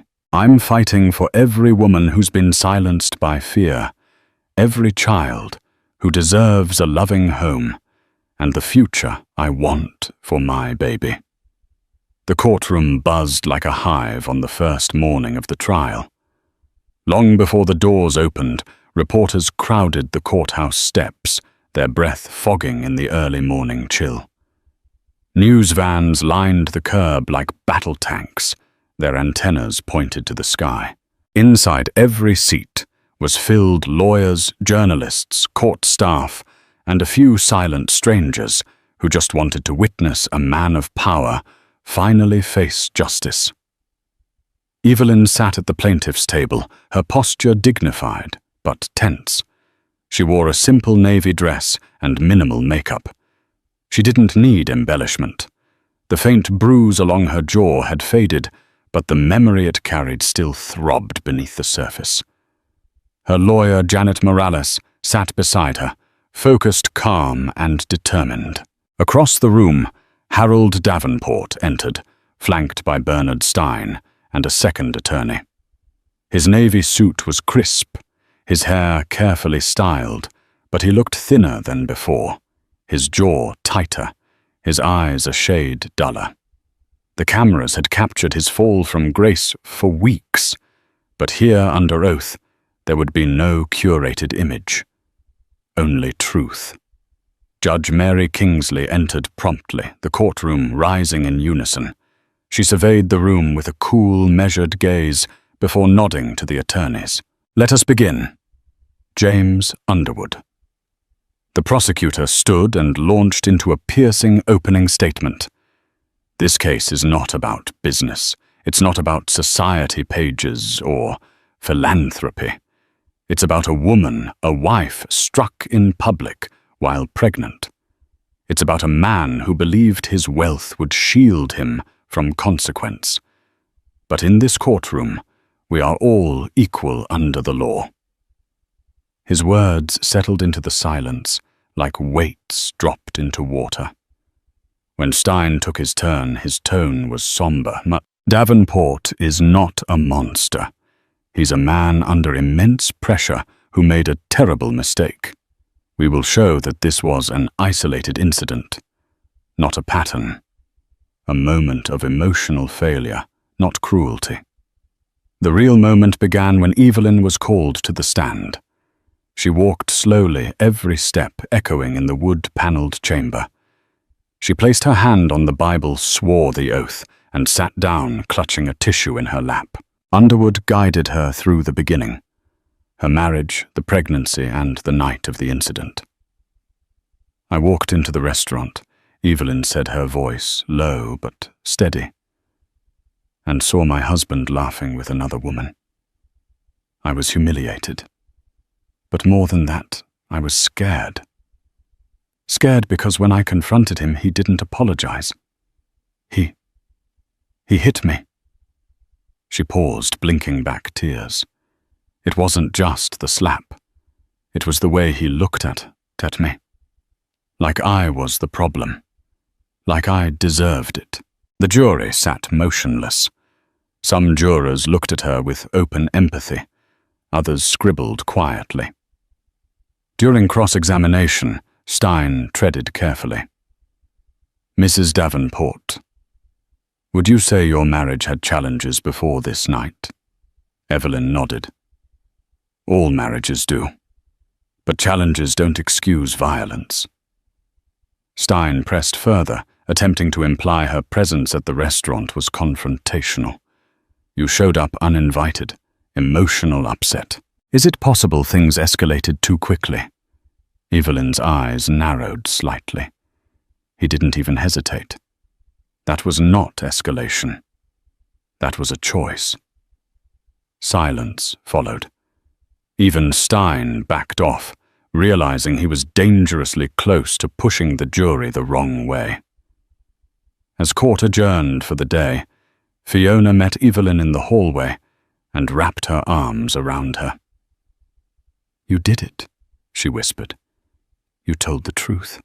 Reporters leaned over the barricades, microphones extended, but Evelyn kept her eyes on the door ahead. She hadn't walked out with justice yet, but she had walked in with courage. And that was the first step in reclaiming her story. The second day of trial began under a grey, unsettled sky. Inside the courthouse, a palpable sense of anticipation gripped every corner. Reporters lined the marble steps outside, speculating on what might come next. Everyone was talking about the witness expected to take the stand, Serafina Rossetti. She arrived at the courthouse in a dark sedan with tinted windows. Gone were the plunging necklines and camera-ready smiles. Today, Serafina wore a sleek black dress with long sleeves and her hair pulled back into a tight bun. The look was deliberate, composed, restrained, almost somber. The court bailiff led her through the back entrance, but not before a few quick shutter clicks from alert photographers caught her profile. Inside the courtroom, the atmosphere was electric, As Serafina walked down the aisle to the witness stand, Evelyn kept her gaze straight ahead, jaw tight. Fiona, seated beside her, offered a comforting squeeze of the hand. Across the room, Harold shifted in his seat, eyes unreadable. Prosecutor James Underwood began slowly. Ms. Rossetti, thank you for being here. Could you tell the court how you first met Mr. Davenport? Serafina's voice was low but clear. We met at the Grand Regent Hotel lounge. I was singing at the piano bar. He approached me after my set. And when did the relationship become romantic? Serafina hesitated. A few weeks later. He said he was unhappy in his marriage. I believed him. The gallery murmured. Underwood pressed gently. Can you describe Harold's demeanor during your time together? He was intense, controlling in subtle ways, but also charming. He made grand gestures, lavish dinners, gifts. But when things didn't go his way, his temper flared. She glanced briefly at Harold, especially the night at La Belle Étoile. Underwood nodded. Can you describe what you witnessed that night? Serafina inhaled. He was already tense before Evelyn arrived. He called her names, said she was always nagging him about the baby. When she showed up, he panicked. But what shocked me most was how quickly the slap came. 1 second, he was glaring. The next, he struck her. There was no hesitation. Gasps echoed through the room. Harold's eyes darkened, his jaw tight. Bernard Stein stood for cross-examination. Ms. Rossetti, he began coolly. How long have you known the prosecution intended to call you as a witness? A few weeks, she replied. During that time, did you speak to any media outlets? No. Did you consider selling your story? No, she said, a slight edge to her voice. But you must be aware that your name is now trending online. The mistress who helped take down Harold Davenport. That has value, does it not? Serafina didn't flinch. I didn't come here for value. I came to tell the truth. Isn't it true you continued seeing Mr. Davenport, even after knowing he was married? Yes, she said, her tone sharp now. But I never expected to witness violence. That changed everything. Stein backed off, sensing the jury was leaning toward her. She had delivered more than testimony. She had added depth to the prosecution's portrait of Harold as a man who didn't just lose his temper, but simmered with rage beneath the surface. Next came Marcus Lee, the former Davenport Investments employee. A young man in his early 30s, Marcus spoke with nervous energy. He recounted an incident where Harold screamed at him in a closed-door meeting and threatened to end his career over a missed contract clause. It was just paperwork, Marcus said, but he exploded. I walked out that day and never looked back.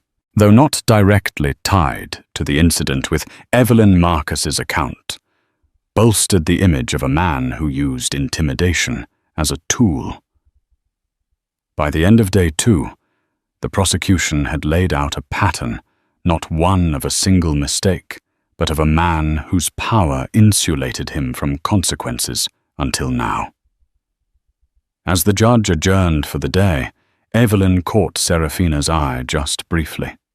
For a fleeting second, there was no animosity between them, just the silent acknowledgement of a shared wound. By the 3rd day of trial, tension gripped the courtroom like a coiled spring. The prosecution had delivered a series of powerful testimonies, from Evelyn's haunting account to Serafina's damning implications, and now the defense was left with a singular risky strategy: put Harold on the stand. Bernard Stein wasn't fully confident in the decision, but Harold had insisted. He believed his voice could sway the jury, that his carefully practiced charm and narrative of stress and misjudgment might tilt the scales in his favor. After all, he had talked his way out of worse. or so he thought. The courtroom hushed as Harold rose, straightening his blazer and taking measured steps toward the witness box. The judge nodded. "You may proceed." He took a breath and began. "I grew up with nothing," Harold said, eyes flicking to the jury. "A one-bedroom apartment, a single mother who worked 2 jobs. I built everything I have through hard work and sacrifice. I've created homes for thousands, jobs for hundreds. I've supported charities, sponsored programs. My life has been about more than just profit." His voice was steady, each word calculated. "But with success comes pressure. The past year has been overwhelming. Cracks in the company boardroom, betrayals, business partners fleeing. It felt like my world was slipping. I wasn't sleeping. I wasn't thinking clearly. That night," I snapped. He paused dramatically, letting the silence thicken. "I never meant to hurt Evelyn. It was a moment of weakness. I regret it with every part of me." A murmur spread through the gallery. Some nodded sympathetically. Others remained unmoved, arms crossed, expressions stony. Then came the cross-examination. Prosecutor James Underwood stood, his tone clipped. "Mr. Davenport, you described a moment of weakness. Do you believe pressure excuses striking your pregnant wife?" Harold stiffened. "I didn't say it excuses it. I said it explains it." Underwood's eyes narrowed. "You were calm enough to order an expensive bottle of wine. You were composed enough to laugh with your mistress, to pose for photos. But when your wife appeared uninvited, as you put it, you lost control." Harold's face tightened. It wasn't just her presence. It was the scene she caused. "She was confronting you," Underwood pressed, "not for cheating, but for betraying the vows you made while carrying your child. Isn't it true you struck her not because of stress, but because she shattered your illusion of control?" Objection. Overruled. Harold hesitated, clearly flustered. I felt cornered." Underwood stepped forward, voice firm. "Do you understand the risk you posed that night? Not just to Evelyn, but to your unborn child. Had she fallen, hit her head, lost the baby, would it still have been a lapse?" The room fell into complete stillness. Harold's throat bobbed. "Of course not. I regret it." "Regret doesn't erase action, Mr. Davenport," Underwood said sharply, "especially when that action is a violent assault." Stein winced slightly from the defense table. Harold's carefully built narrative was unraveling under the prosecutor's precision. After stepping down, Harold returned to his seat, visibly shaken. He leaned toward Stein, whispering something urgent. But his attorney's silence spoke louder than words. The damage had been done. In an effort to salvage the moment, the defense presented a slideshow of Harold's philanthropic endeavors, ribbon cuttings, charity auctions, photos of him handing oversized checks to children's hospitals. But to the jury, these gestures felt disconnected, like hollow set pieces in a life too carefully staged. From the gallery, Evelyn watched quietly, her fingers resting on her belly. The man on the screen, the smiling public hero, was not the man who had slapped her in front of a room full of strangers, not the man who had abandoned her emotionally long before that night ever occurred. As the day ended, Judge Kingsley announced that closing arguments would be heard the following morning. The jury would soon render their verdict. Outside, cameras whirred and anchors rehearsed their lines. Inside, Harold Davenport sat still, staring straight ahead. For the first time, he looked like a man who didn't know what came next. The courtroom felt like a pressure chamber ready to burst. After 5 days of emotional testimony, war confessions, damning footage, and countless objections, The air was electric with anticipation. Every seat was filled, even the overflow rooms packed with journalists and spectators watching via monitors. Evelyn sat flanked by her attorney, Janet Morales, and Fiona, who gripped her hand tightly. Her breathing was slow, measured, her eyes distant, as if she were trying to float above the gravity of the moment. At the defense table, Harold sat unusually still. Gone was the arrogant tilt of his chin, the impervious glint in his eyes. His hands were folded tightly in his lap, fingers interlocked, knuckles pale. Bernard Stein leaned in and whispered something, but Harold gave no indication he'd heard. His gaze was locked forward, staring into a future he could no longer control. The jury filed in each face, solemn, many avoiding Harold's eyes. The foreperson, a woman in her 40s, with firm posture and a trembling sheet of paper in hand, stood at the judge's cue. In the case of the state versus Harold Davenport, she began, her voice slightly cracking under the weight of the moment. On the charge of felony assault on a pregnant spouse, we find the defendant guilty. A collective gasp rippled through the courtroom, followed by stunned silence. Harold's body jolted, his shoulders dropping, as if the word had pierced something vital inside him. Stein placed a firm hand on his arm, a silent, grounding gesture. The weight of the verdict hung thick in the air. Judge Kingsley's gavel struck once, commanding attention. Sentencing will be scheduled in a separate hearing. Court is adjourned. As the room stirred back to life, murmurs, whispers, and camera clicks erupted like distant thunder. But Evelyn heard none of it. Her eyes welled with tears, a silent flood of emotion, too complex for words' relief, vindication, heartbreak, and grief all mingling at once. She pressed her hand to her belly, whispering a silent vow of safety and strength to the child within. Harold remained seated for a moment longer, staring blankly ahead. Then, as deputies approached to escort him out for legal processing, he finally turned. His eyes met Evelyn's across the room. They held each other's gaze for a beat, hers steady, unwavering, his clouded with disbelief, perhaps even sorrow. But no words passed between them. In that final glance, something unsaid passed, a recognition that everything they had built was gone, shattered by the strike of a hand and the unraveling of trust. Whatever future Harold imagined, it would no longer include control, reputation, or redemption on his terms. Outside the courthouse, the press surged forward, but Evelyn remained shielded by Janet and Fiona. Sarah Hernandez from Women First stood nearby, offering a warm, silent smile of support. Evelyn looked up at the sky, the sun breaking through a blanket of clouds, and for the first time in months, she exhaled without tension.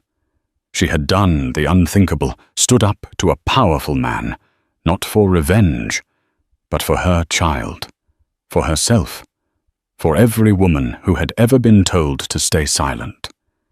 And though the road ahead remained uncertain, co-parenting, healing, rebuilding, it was hers to walk now free of fear. The verdict wasn't just a ruling, it was a rebirth. And so ends the saga of the millionaire whose pride and betrayal sparked a dramatic courtroom reckoning. Harold Davenport, once considered invincible, now faces the very real consequences of his choices. Meanwhile, Evelyn stands as a testament to courage, showing that even in the darkest hours, hope and justice can prevail.